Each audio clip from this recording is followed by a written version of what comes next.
Hi, I'm Abel. I'm Kendrick. And I'm Wendy. And welcome back to another episode of Bubbly Yapper, a podcast where we yap about anything that bubbles the mind. Yep, here on Bubbly Yapper we talk about anything and everything that piques our interest, though literature is usually a boiling point. Last episode, we covered Taming of the Shrew by our boy Billy Shakes.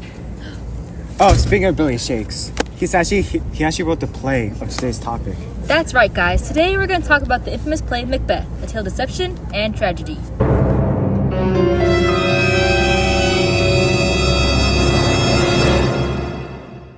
So, where should we start?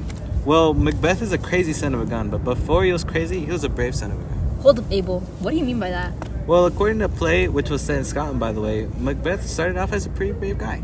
Yeah, wasn't he like a successful soldier who was the Thane of Glamis and became the Thane of Chowder? Actually, it's Cawdor. Anyways, he became the Thane of Chowder.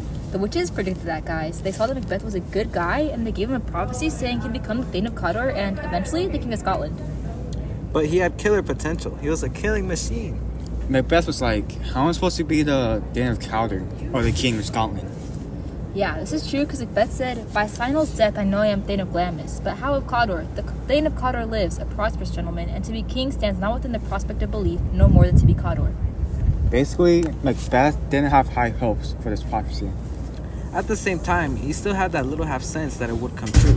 It's the spark to his ambition to make things happen later in the play. Also, at this time, the prophecy was already starting to come true, even if Macbeth didn't know about it. In Act 1, Scene 2, Duncan said, no more that Thane of Cawdor shall deceive our bosom interest. Go pronounce his present death, and with his former title, Great Macbeth. Later in the act, Lady Macbeth sees the letter. It's a letter, right? Yeah, because when Macbeth goes to Duncan's castle, Duncan's like, whoa, great news, you're the Thane of Cawdor now. Yeah, so Lady Macbeth is getting a little bit too ambitious. She was like, so King of Scotland? Mine as well. Yeah, Lady Macbeth, she really wanted to kill Macbeth, like, I'm gonna get him that power. But you know who wasn't up for that power? Banquo. He's like, yo, these guys are really suspicious. I don't trust this prophecy at all. This is evil, evil, evil, evil stuff. So Lady Macbeth wanted to kill the king, right? And like Macbeth didn't want to because he was a little bit too scared.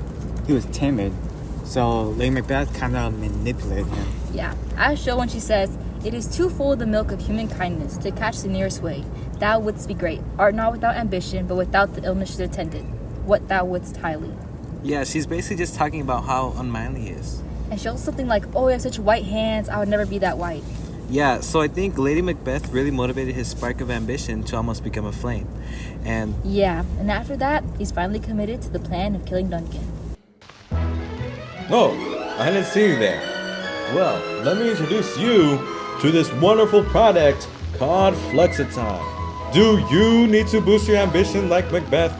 Do you struggle with decisions like killing your king? Well, boy, oh boy, do we have the thing for you. Presenting Flexitime, the first ever drug that can boost your ambition from 0 to 100. What do you think, first real customer? My ambition is through the roof! Oh, little Jimmy. Well, what can I expect from an often user of Flexitime? Now, what do you think, second real customer? I can't sleep. I'm having a lot of problems. I keep seeing daggers. I keep seeing daggers. I keep seeing. Well, you can't save them all. Thank you, Flexitime. Now, before you go running off, little Jimmy, always make sure you have some Flexitime in your right pocket. Because it's always the right time for Flexitime.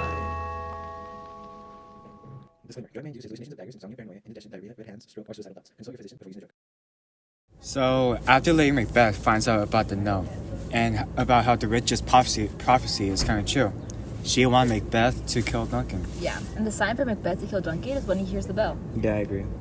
So before Macbeth hears the bell, he sees this hallucination. It's a dagger. Yeah, it looks like a dagger pointing towards Duncan's room. And he thought he was going psycho. But then he hears the bell and he's like, oh, I've got to go kill this guy. But then he starts panicking. He starts stressing out because he had never done that before. He killed a bunch of guys, like a bunch of people in Act 1, but they're all bad people. They're like invaders. But this is his first time killing someone that didn't deserve it. On top of that, he messed up their plan because he comes back to the room and Lady Macbeth's like, you didn't even put the blood on the servants, so how are we going to blame it on them? And then he starts stressing out even more, both of them, because Macbeth just kind of foiled the plan. Macbeth fumbled so hard during the assassination.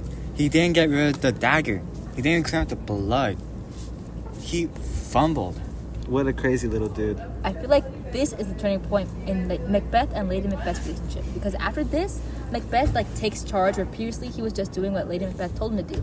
And after the death of Duncan, when Macbeth is saying that he can't trust Banquo anymore, he's the one that's planning everything and leaving Lady Macbeth out of the loop. Yeah, when he was trying to kill Banquo and Fleance, he left her out of the plan. But when he was trying to kill Duncan, she was basically carrying.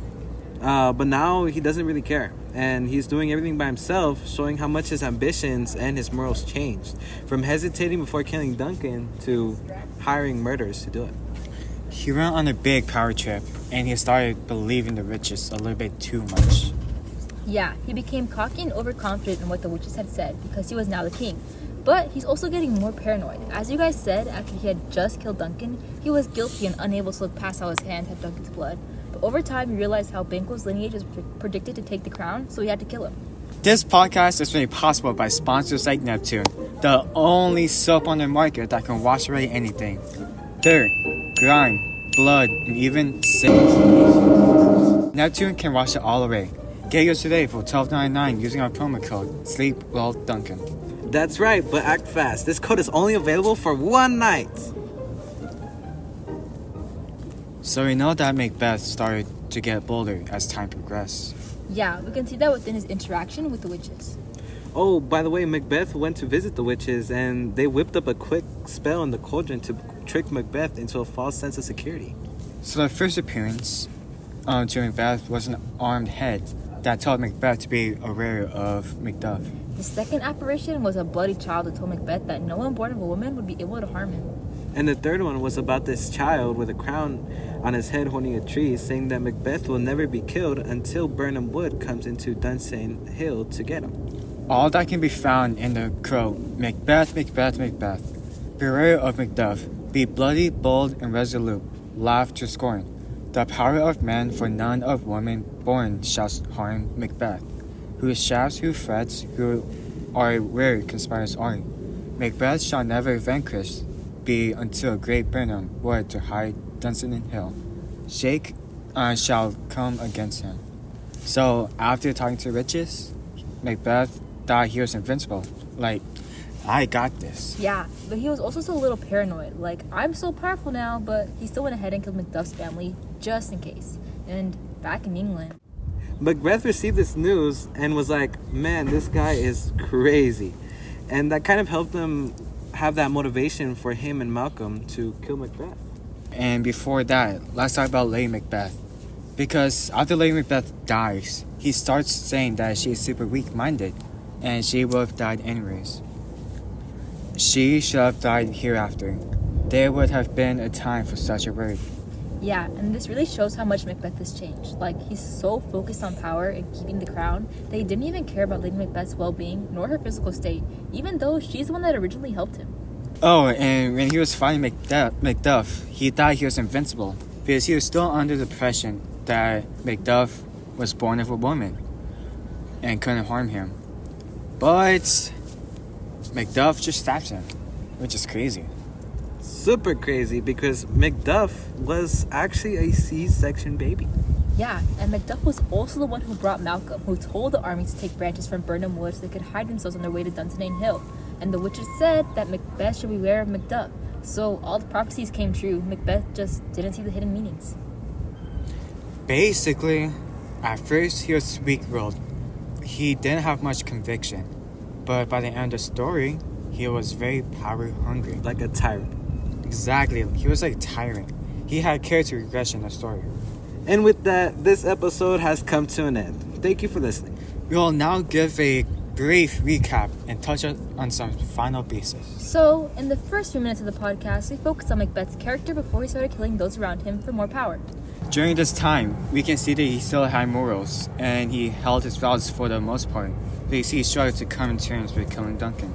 However, that changed as the play progressed because as Macbeth killed Duncan, he became obsessed with power and was willing to do absolutely anything to keep it, even killing Banquo and not even caring for the death of his own wife. This power is also what led to Macbeth to be killed by Macduff.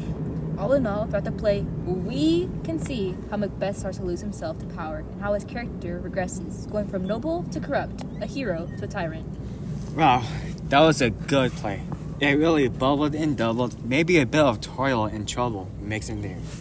Okay, guys, say it with us now. Bubber Yapper out!